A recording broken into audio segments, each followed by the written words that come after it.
Hello everyone, welcome to my channel. आज हम करेंगे टीचिंग एप्टीट्यूड के 20 क्वेश्चंस 20 मिनट्स में। टीचिंग एप्टीट्यूड जो है आपका फर्स्ट पेपर का फर्स्ट यूनिट है, जो कि बहुत ही ज़्यादा स्कोरिंग एंड इजी है। आप नॉर्मली अपनी कॉमन सेंस एंड नॉलेज के बेस पे आंसर कर सकते हो टीचिंग एप्टीट्यूड के क्वेश्चंस के, ठीक है। एंड सबसे बड़ी बात जो है, ये बहुत ही ज़्यादा स्कोरिंग यूनिट है। नॉर्मली इसमें से 5 से 6 क्वेश्चंस कन्फर्म हैं, आएंगे ही आएंगे पेपर में। पहले तो फिक्स होता था कि 5 क्वेश्चंस आते होते थे, प्रॉपर पैटर्न होता था। अब क्या है कि कितने भी क्वेश्चंस आ जाते हैं, कितने भी यूनिट में से, स्टिल इसमें से 5 से 6 क्वेश्चन तो कंफर्म है कि आएंगे ही आएंगे, ठीक है। सो स्टार्ट करते हैं टीचिंग एप्टीट्यूड के क्वेश्चंस। सबसे पहला क्वेश्चन है, which of the following orders are the 3 levels of teaching. Teaching के बेसिकली 3 लेवल्स होते हैं, ठीक है, बट इन्होंने दिए हुए हैं ऑप्शंस में 4 लेवल, ठीक है। और तो हमें बताना है कि इनमें से कौन से ऐसे 3 लेवल्स हैं जो टीचिंग के अंदर आते हैं। सो हमारे पास ऑप्शन में है memory level, understanding level, then reflective, then pedagogical level. So इसमें से कौन से ऐसे 3 लेवल हैं जो टीचिंग में आएंगे। पहला memory level, understanding level and reflective level, ये 3 लेवल होते हैं टीचिंग के। पैडागोगिकल कोई लेवल नहीं होता है, ये बेसिकली जो टीचर सेंटर्ड अप्रोच होती है टीचिंग के अंदर, उसको हम पैडागोगिकल लेवल या पैडागोगिकल अप्रोच भी बोल देते हैं बेसिकली, ठीक है। सो ये टीचिंग के लेवल्स के अंदर इंक्लूड नहीं होती है। सो अकॉर्डिंगली इसका राइट आंसर होगा first, second and third, and accordingly इसका राइट आंसर होगा A, that is first, second and third. A answer होगा इसका। मेमोरी लेवल में बेसिकली चीज़ों को याद किया जाता है, ठीक है। ये थॉटलेस लेवल होता है, इसमें सिर्फ और सिर्फ चीज़ों को याद किया जाता है। एंड जो अंडरस्टैंडिंग लेवल है, उसमें चीज़ों को समझा भी जाता है एट द सेम टाइम, ठीक है। एंड जब उस चीज़ों को समझ के हम एक्चुअली में उसको अप्लाई करते हैं, खुद के आइडियाज़ डेवलप करते हैं, सो उसको हम क्या बोलते हैं, उसको हम बोलते हैं रिफ्लेक्टिव लेवल। फाइन, सो इसका आंसर होगा अकॉर्डिंगली ए। नेक्स्ट पे चलते हैं, second question, to make use of previously learned material in a new situation is. Question में क्या बोल रहा है, to make use of previously, जो हमने पहले लर्न की हुई है मटेरियल, उसको जब हम न्यू सिचुएशन में उसका यूज़ करना, मतलब उसको अप्लाई करना ऑब्वियसली न्यू सिचुएशन में। सो इसका मीनिंग, इसमें जो राइट आंसर होगा वो क्या होगा, एप्लीकेशन होगा। कॉम्प्रीहेंशन, नॉलेज या एनालिसिस का मीनिंग ही अलग होता है। सिंपली अगर आप किसी प्रीवियसली जो आपको नॉलेज है या जो आपने लर्न किया हुआ है मटेरियल, उसको आप न्यू सिचुएशन पे यूज़ कर रहे हो, दैट मीन्स उसको आप अप्लाई कर रहे हो, उसके प्रैक्टिकली उसको अप्लाई कर रहे हो, उसके एप्लीकेशन कर रहे हो। सो अकॉर्डिंगली इसका राइट आंसर हो जाएगा बी, दैट इज़ एप्लीकेशन। आइए नेक्स्ट क्वेश्चन पे चलते हैं, विच of the following is more interactive and student centric. इनमें से कौन सा ऐसा है जो बहुत ही ज़्यादा इंटरेक्टिव होता है और स्टूडेंट सेंट्रिक होता है बेसिकली। सो इसका राइट आंसर क्या होगा, फर्स्ट ऑप्शन है seminar, then workshop, then lecture, then group discussion. Basically क्या होता है, लेक्चर हो गया, सेमिनार हो गया, इन सब में क्या होता है, नॉर्मली वन वे ही ज़्यादा चलता है, ठीक है। सो ये इंटरैक्टिव ज़्यादा नहीं होता है, ना ही स्टूडेंट सेंट्रिक होता है। स्टूडेंट्स ठीक है क्वेश्चंस कर सकते हैं, पूछ सकते हैं क्वेश्चंस, बट स्टिल ये स्टूडेंट सेंट्रिक प्रॉपर नहीं होता है, ठीक है। जो ग्रुप डिस्कशन होता है, ये प्रॉपरली स्टूडेंट सेंट्रिक होता है, एंड साथ ही साथ at the same time interactive भी होता है। जो बच्चे हैं वो साथ साथ क्वेश्चंस भी पूछते हैं, साथ ही आंसर भी करते हैं टीचर के क्वेश्चंस का, एंड मिलके जो है एक तरीके से टॉपिक पे डिस्कशन होती है। सो उससे क्या होता है, बच्चों की इन्वॉल्वमेंट बनी रहती है, वो बोर्ड नहीं फील होते हैं, and at the same time जो है उनके खुद के जो आइडियाज़ हैं स्टूडेंट सेंट्रिक में, वो भी जो है बाहर निकल के आते हैं, खुद के वो सोचते हैं, दिमाग लगाते हैं। सो इस वजह से जो है इसका राइट आंसर क्या होगा, ग्रुप डिस्कशन, जो कि बहुत ही ज़्यादा इंटरैक्टिव एंड स्टूडेंट सेंट्रिक होता है, ठीक है। नेक्स्ट क्वेश्चन पे चलते हैं, the aim of education should be. Aim क्या होना चाहिए एजुकेशन का। पहला ऑप्शन है हमारे पास, to develop the vocational skills in the students, to develop social awareness in the students, to prepare the students for examination, and to prepare the student for practical life। Teaching aptitude एक ऐसा unit है basically, इसमें हम क्या करते हैं, कई बार हमें लगता है कि 4 ऑप्शन ही भी, ये भी सही है वो भी सही है, बट जो बेस्ट आंसर होता है ना इसमें से, वो थोड़ा कंफ्यूजिंग होता है कि हाँ भी हमें सारे ही सही लगते हैं, बट ऐसा आंसर पे हमें टिक करके आना है जो बाकी तीनों को भी जस्टिफाई करे बेसिकली, जिसमें या ये कह लो कि बाकी तीनों भी उसी में एक तरीके से इंक्लूड हो जाएं। सो हमें अब सबसे बेस्ट आंसर देना होता है, ठीक है। सो बेसिकली हमारा जो एजुकेशन में जो टारगेट रहता है वो क्या रहता है, नॉर्मली हम यही कहते हैं कि चीज़ों को थियोरेटिकल मत पढ़ाओ सिर्फ और सिर्फ, जो उसके प्रैक्टिकल एप्लीकेशन है वो भी होनी चाहिए, ठीक है। हम थियोरेटिकल पढ़ते जाएं उसका कोई फ़ायदा नहीं है जब तक हम उसे प्रैक्टिकली अप्लाई नहीं करेंगे। तो इसका जो अल्टीमेट ऑब्जेक्टिव होता है एजुकेशन का वो रहेगा to prepare the students for practical life, that is D इसका करेक्ट आंसर होगा कि हमें स्टूडेंट्स को प्रैक्टिकल लाइफ के लिए प्रिपेयर करना चाहिए। प्रैक्टिकल लाइफ के लिए प्रिपेयर होंगे तो ऑटोमेटिकली सी बात है वो सोशली भी अवेयर होंगे, ठीक है। सोशल अवेयरनेस भी वो प्रैक्टिकली ही अप्लाई करेंगे ना, थियोरेटिकल तो नहीं करेंगे ना। एट द सेम टाइम जो स्किल्स है वो भी वो प्रैक्टिकली अप्लाई करेंगे, ठीक है। सिर्फ और सिर्फ एग्ज़ाम के लिए उन्हें प्रिपेयर करना ये भी सही नहीं है, ठीक है। मतलब सिर्फ और सिर्फ स्कोर्स अच्छे लाना ये भी ऑब्जेक्टिव नहीं होता है, ठीक है। सो जो तीनों आंसर मतलब जो सबसे बेस्ट आंसर होगा वो इसमें होगा fourth, that is D, to prepare the students for practical life. Next question पे चलते हैं।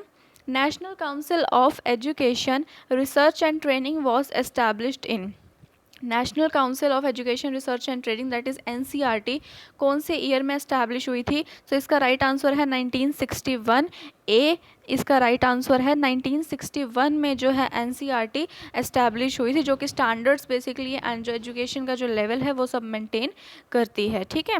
नेक्स्ट क्वेश्चन पे चलते हैं। Which type of evaluation is carried out at the end of the course of study? At the end of the course of study and में कौन सा evaluation किया जाता है? इवैल्यूएशन मीन्स बेसिकली एनालाइज करना, बच्चों ने कितना सीखा है, कितना नहीं सीखा है, क्या उसकी आउटकम रहा है, जो हमारा ऑब्जेक्टिव था क्या वो पूरा हुआ है या नहीं हुआ है। बेसिकली हम इवैल्यूएशन में यही चीज़ को नोट करते हैं, ठीक है। सो इवैल्यूएशन जब एट द एंड की जाती है कोर्स के, उसको हम कौन सा टाइप का इवैल्यूएशन बोलते हैं? ऑप्शंस है समेटिव, असेसमेंट और फॉर्मेटिव और both A and B. So basically क्या होता है? समेटिव इसका राइट आंसर होगा, दैट इज़ ऑप्शन ए इसका राइट आंसर होगा। समेटिव एक तरीके से क्या होती है? समरी होती है जो बेसिकली एंड में प्रोवाइड की जाती है। समरी भी बेसिकली हम एंड में ही बनाते हैं, सो उससे आप याद कर सकते हैं कि समेटिव जो है जब पूरा कोर्स यानी कि जब पूरा सेमेस्टर या पूरा हमारा जो ईयर है वो ख़त्म हो चुका है, पूरा सेमेस्टर ख़त्म हो चुका है, उसके बाद हम इवैल्यूएट करेंगे कि बच्चों ने सही सीखा है या नहीं सीखा। नॉर्मली जो हमारे सेमेस्टर वाइज एग्ज़ाम्स होते हैं उनके जो भी स्कोरिंग आएगी उससे हम इवैल्यूएट करेंगे कि कितना सीखा है कितना नहीं सीखा। एट द एंड में ये की जाती है, तो इसका राइट आंसर होगा summative. Fine. Next question is seventh question is the best way to memorize is, मतलब याद करने का सबसे अच्छा तरीका कौन सा होता है? बेसिकली मेमोराइज याद रखने का तरीका बेसिकली कौन सा होता है? सो इसमें ऑप्शन है ए स्टडी फॉर लॉन्ग टाइम, पढ़ते ही जाओ 10-12 घंटे पढ़ते ही जाओ पढ़ते ही, याद भवे कुछ ना रहे, ठीक है ना, ऐसा तो नहीं होता ना। सो ये ऑप्शन नहीं होगा। टू अंडरस्टैंड द कंसेप्ट, ये ऑब्वियसली हो सकता है। टू रीड लाउडली, ये नहीं होगा। हम ऊंचा ऊंचा बोल के, ज़रूरी नहीं है कि हम ऊंचा ऊंचा बोल रहे हैं, लाउडली बोल रहे हैं तो उससे हमें याद हो जाएगा, ठीक है। And to write the concept, ये भी हो सकता है कि हाँ हम कंसेप्ट को लिख लें ताकि हमें याद रहे वो चीज़। बट अगर हमें समझ में ही नहीं आया तो फिर लिखा हुआ क्या, उसका तो कोई बेनिफिट नहीं है ना, अगर हमें कंसेप्ट समझ ही नहीं आया।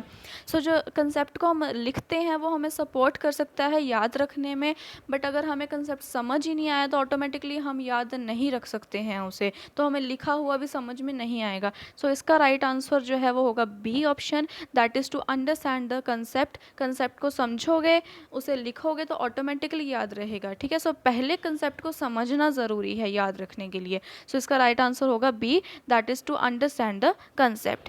Next question is attitudes, concepts, skills and knowledge are products of.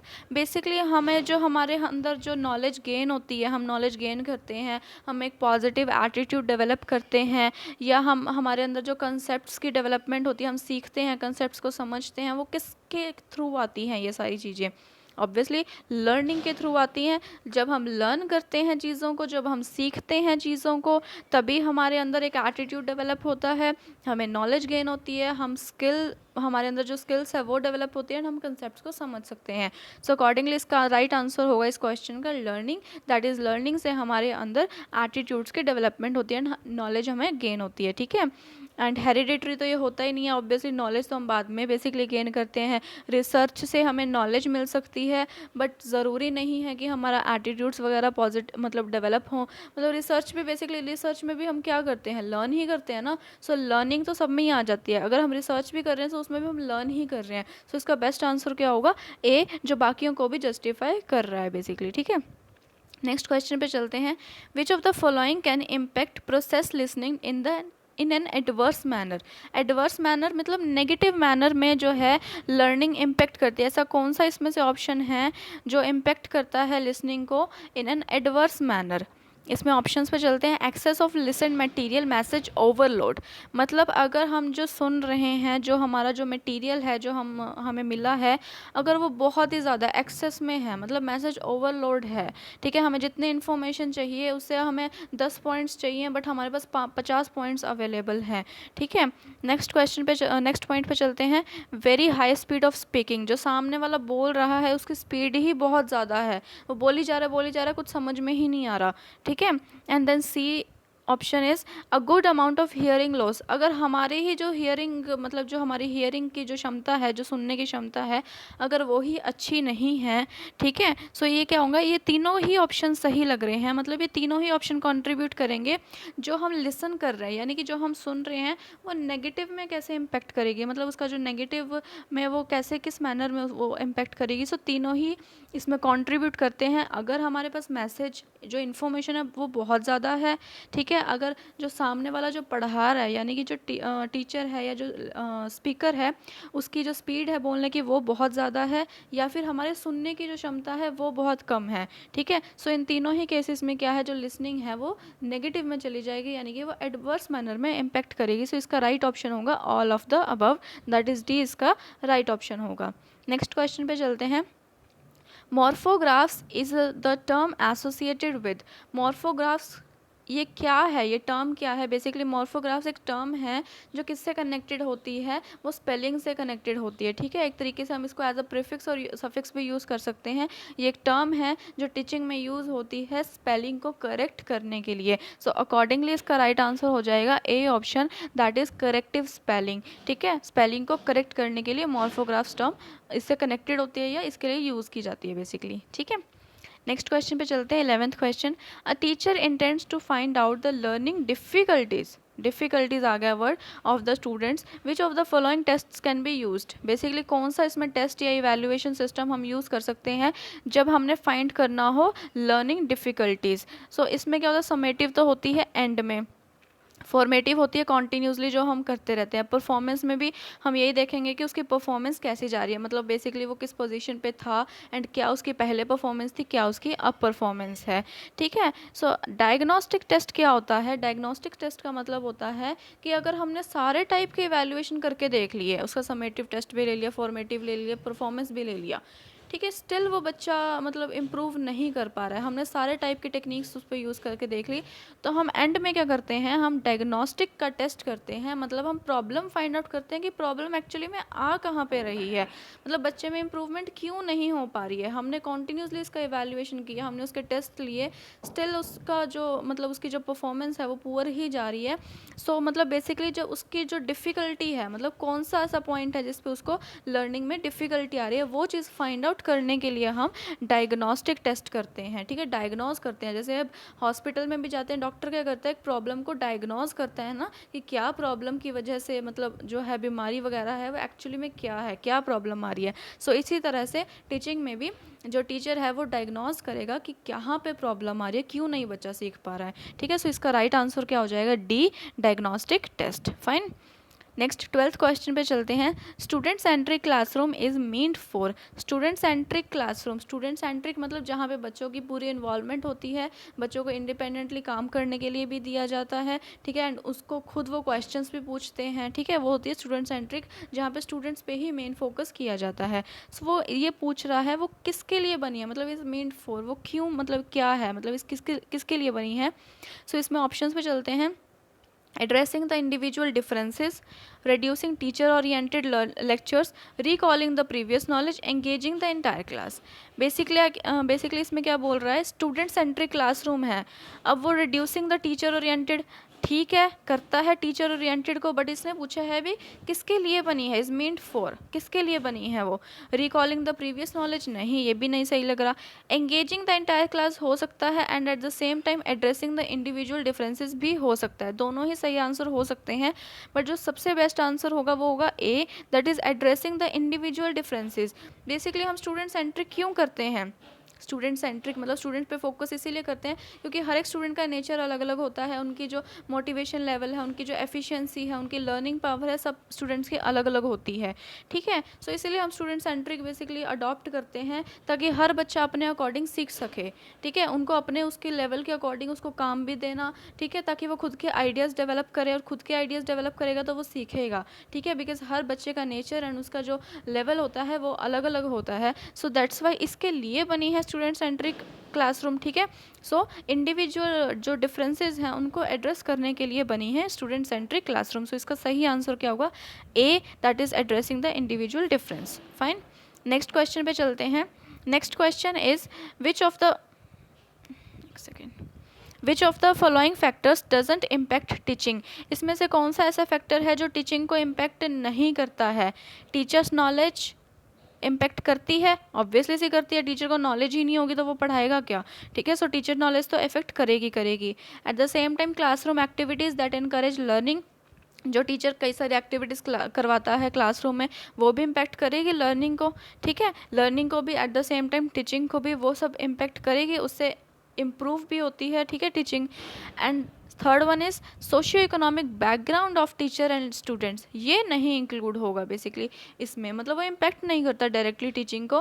Teacher का बैकग्राउंड क्या है, उसका जो सोशियो इकोनॉमिक मतलब एक तरीके से आप बोल सकते हो उसके पास मनी कितनी है या उसका जो इकोनॉमिक बैकग्राउंड है वो कैसा है, वो बेसिकली टीचिंग पे इतना इफेक्ट नहीं करता है। ना ही वो स्टूडेंट्स का बैकग्राउंड उस चीज़ पे इफेक्ट करेगा टीचिंग पे, ना ही टीचर का बैकग्राउंड इफेक्ट करेगा। सो अकॉर्डिंगली इसका राइट आंसर क्या हो जाएगा? C, that is socio economic background of teachers and students. Next question पे चलते हैं। A good teacher is one who, इसमें से बताना है भी कौन सा अच्छा टीचर होता है। Gives useful information, obviously useful information देगा तो अच्छा होगा। सेकंड पे चलते हैं। एक्सप्लेन कंसेप्ट्स एंड प्रिंसिपल्स, जो कंसेप्ट्स को समझाएगा अच्छे से, प्रिंसिपल्स को समझाएगा, वो भी एक अच्छा टीचर होगा। Gives printed notes to the students, notes भी जो मतलब जो मटेरियल है वो प्रोवाइड करवाएगा, वो भी एक अच्छा टीचर होगा। And then last one is inspire students to learn, मतलब जो मोटिवेट करेगा, बच्चों तुम्हें पढ़ना ही है, तुम्हें सीखना है, मोटिवेट करेगा, उन्हें इंस्पायर करेगा कि उसके बेनिफिट्स बताएगा, ठीक है, भी तुम्हें क्यों पढ़ना चाहिए, मोटिवेट करेगा बेसिकली। सो ये भी एक अच्छा टीचर होता है। अब कन्फ्यूजन होगी कि कौन सा सही आंसर होगा। इसमें बेस्ट आंसर जो होगा वो होगा डी, दैट इज़ जो इंस्पायर करता है स्टूडेंट्स को लर्न करने के लिए। कैसे होगा? बिकॉज ये बाकियों को भी जस्टिफाई कर रहा है, उसी में ही इंक्लूड हो रहे हैं बाकी भी। अब इंस्पायर्ड बच्चे इंस्पायर ही नहीं होंगे तो टीचर जो इन्फॉर्मेशन दे रहा है क्या उनके दिमाग में जाएगी? नहीं जाएगी। वो वन वे हो जाएगा कि उसने इन्फॉर्मेशन दे दी बट बच्चे तो मोटिवेट ही नहीं है ना। टीचर ने कंसेप्ट समझा दिए अच्छे से, मटेरियल दे दिया, अपनी तरफ से उसने पूरा बेस्ट दे दिया, ठीक है, उसने अपना नोट्स भी दे दिए, उसने कंसेप्ट्स भी समझा दिए, उसने यूज़फुल इन्फॉर्मेशन भी उसको प्रोवाइड कर दी स्टूडेंट को। बट अगर बच्चे मोटिवेट ही नहीं है पढ़ने के लिए, उनको बेनिफिट्स ही नहीं पता कि हमें एट द एंड क्या बेनिफिट मिलेगा इस कोर्स का, तो ऑटोमेटिकली सी बात है वो सब कुछ वेस्ट हो जाएगा। मतलब जो उन्हें इन्फॉर्मेशन दिया, उसका जो उन्हें जो मटेरियल दिया, वो सब कुछ वेस्ट हो जाएगा। सो अकॉर्डिंगली क्या, उन्हें इंस्पायर करना सबसे पहले बहुत ज़्यादा ज़रूरी है, ठीक है। सो डी आंसर होगा इसका right answer, that is inspire students to learn.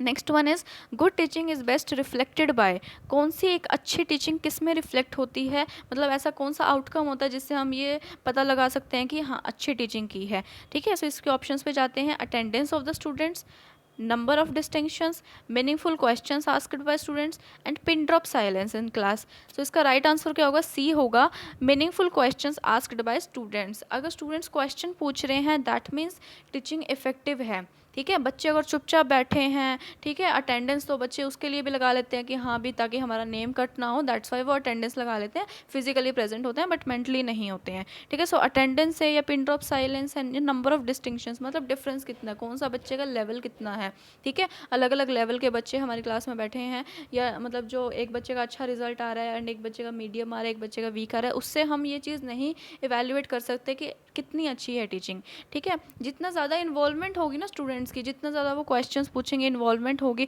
उतनी ज़्यादा टीचिंग अच्छी है, मतलब इफेक्टिव है, ठीक है। सो इसका राइट आंसर क्या होगा? C, that is meaningful questions asked by students. Fine, next question पे चलते हैं। मैच करना है, match the list 1 with list 2। एक साइड पे हमें लिस्ट 1 में दिए हैं कि लेवल ऑफ टीचिंग, जो 3 लेवल होते हैं, मेमोरी, अंडरस्टैंडिंग एंड रिफ्लेक्टिव, एक साइड पे हमने दिया है भी किसने प्रोपाउंड किए थे ये लेवल, सो इसको मैच करना है। सो जो मेमोरी लेवल है वो फर्स्ट हर्बर्ट ने दिया था, अंडरस्टैंडिंग लेवल बीच वाला मिडल लेवल है वो मॉरिसन ने दिया था, एम से एम, ठीक है। सो मॉरिसन ने मिडल लेवल दिया था।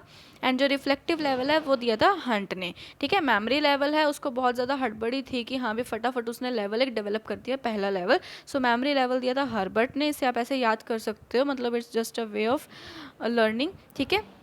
एंड सो मेमोरी लेवल जो है वो हर्बर्ट ने दिया था, अंडरस्टैंडिंग लेवल है वो मिडल लेवल है मॉरिसन ने दिया था, एंड जो रिफ्लेक्टिव लेवल है जो तीसरा बच गया वो दिया था हंट ने। अकॉर्डिंगली इसका राइट आंसर हो जाएगा ए, दैट इज ए का फर्स्ट, बी का सेकंड एंड सी का थर्ड, ठीक है। नेक्स्ट क्वेश्चन पे चलते हैं, 17th क्वेश्चन पे। To raise the standard of education it is necessary, अगर हमें स्टैंडर्ड को रेज करना है एजुकेशन के, सो क्या ज़रूरी है?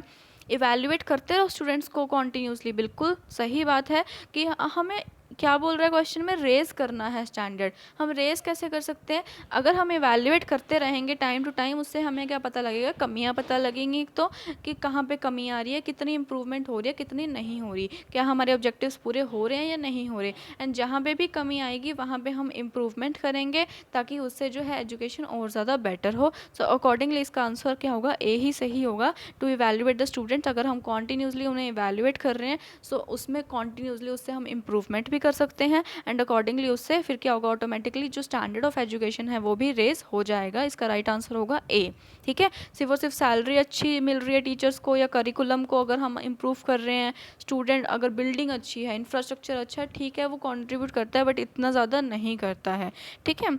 नेक्स्ट क्वेश्चन पे चलते हैं। A teacher asked the question in the class, teacher जो है वो बच्चों से क्वेश्चन पूछता है स्टूडेंट्स को बिजी रखने के लिए? नहीं।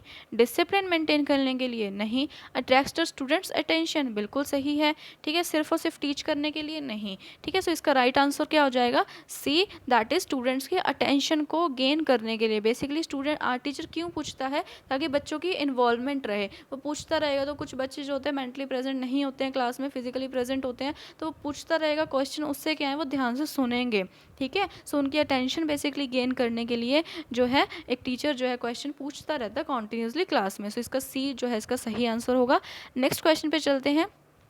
Teacher uses visual aids to make learning, teacher जो है वो विजुअल एड्स का यूज़ करता है, मतलब जो नई सारी लाइक प्रोजेक्टर हो गया या इस टाइप के जो विजुअल एड्स होते हैं उनका यूज़ करता है। क्यों करता है? ताकि इससे जो लर्निंग है वो इंटरेस्टिंग बने, मतलब बच्चे बोर फील ना करें बेसिकली, ठीक है। सो इसका राइट आंसर क्या होगा, इंटरेस्टिंग होगा, ठीक है। क्विकर या पैसिव या कॉम्प्लेक्स बनाना इसका मतलब जो है, इसका वैसे भी इन्होंने पूछा पॉजिटिव एक तरीके से पूछा है। सो इसका राइट आंसर क्या होगा, इंटरेस्टिंग ही होगा। कॉम्प्लेक्स नहीं बनाने के लिए होता या फिर पैसिव या क्विकर बनाने के लिए नहीं होता, बच्चे ताकि इंटरेस्ट लें, ठीक है। इंटरैक्टिव बनाने के लिए होता है, इंटरैक्टिव या इंटरेस्टिंग बनाने के लिए होता है, ठीक है।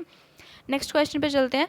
The main advantage of giving home assignments to students, जब टीचर जो है वो असाइनमेंट्स देता है घर के लिए, उसका सबसे बड़ा बेनिफिट जो है, मेन एडवांटेज जो है वो बताना है। Keeping them busy in studies all the time, ताकि बच्चे घर पे जाके बिजी ही रहें या फिर वो टीवी ना देख सकें। To stop them watching from watching TV, वो टीवी ना देख सकें, ये तो बिल्कुल ही गलत है ना दोनों ऑप्शंस, ठीक है। सो इसमें से सी ऑप्शन सबसे सही है, that is to develop the habit of self study. Assignments इसीलिए दी जाती है ताकि बच्चे खुद से जब असाइनमेंट्स बनाएंगे, वो मटेरियल सर्च करेंगे, तो उससे उनका माइंड डेवलप होगा, उन्हें उनमें जो सेल्फ स्टडी की जो हैबिट है वो डेवलप होगी, ठीक है। सो बेसिकली इसीलिए जो है होम असाइनमेंट्स दी जाती हैं, ठीक है। सो इसका राइट आंसर क्या हो जाएगा, C, that is to develop the habit of self study. Fine, ये थे हमारे 20 क्वेश्चंस 20 मिनट्स में। आई होप आपको समझ आए होंगे। अगर आपको वीडियो पसंद आई हो तो प्लीज़ इसे लाइक करें, शेयर करें एंड सब्सक्राइब करें मेरा channel. Thank you so much.